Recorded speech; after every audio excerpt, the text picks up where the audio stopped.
Hi, I'm Dr. Lisa Barker. I'm a general pediatrician and I've been practicing for about 6 years.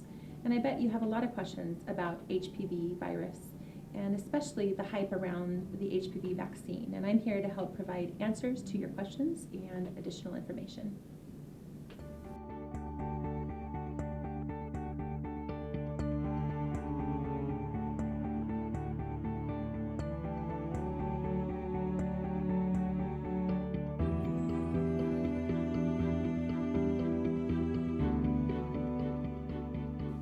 HPV is a virus that causes an infection.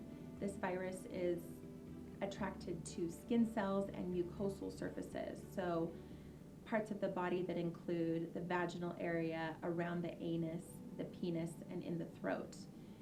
The infection is the starting point and is often cleared by the body's natural defenses. But when it's not cleared, it can set up a persistent infection that can lead to cell changes, which can eventually turn into cancer.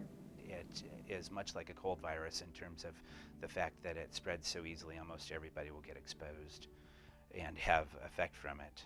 There's currently 79 million people in the United States with HPV disease, and there's 1.4 million new cases per year. Most people who have HPV don't even know that they have it. You can be a monogamous person who waits to have sexual intercourse until marriage, and you still may be exposed to HPV virus and not be aware. So for boys, I think that this vaccine is extremely important for you as well. First off, about 9,000 new cases of HPV-related cancer happen in men every year, so this is not a small number of cancers. And HPV vaccination can prevent these cancers in you as well. So we started initially using HPV just in girls, but boys are just as important. We want to cover everybody and protect everyone, and boys can be affected by the HPV cancers just as well as girls, and so both boys and girls need to get the vaccine. Our goal is to protect all adolescents, and to prevent HPV spread, we really do need to vaccinate both men and women. And I'm guessing that most of you do know somebody who has been affected by HPV virus, by cervical cancer or other cancers, and that by vaccinating both men and women, we can prevent this spread. It's really much like a baseball game. If you give it at 11 to 13 years of age, you get a home run. The ball goes out of the park. If you give it at 21, 22, maybe 25, when you see more of a risk for needing the vaccine or a reason to get the vaccine, then you may only get a single.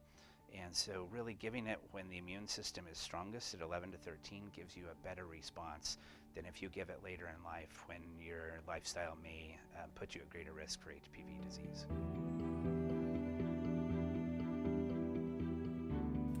Most adolescents do report that HPV vaccine is a little bit painful, very similar to other vaccinations.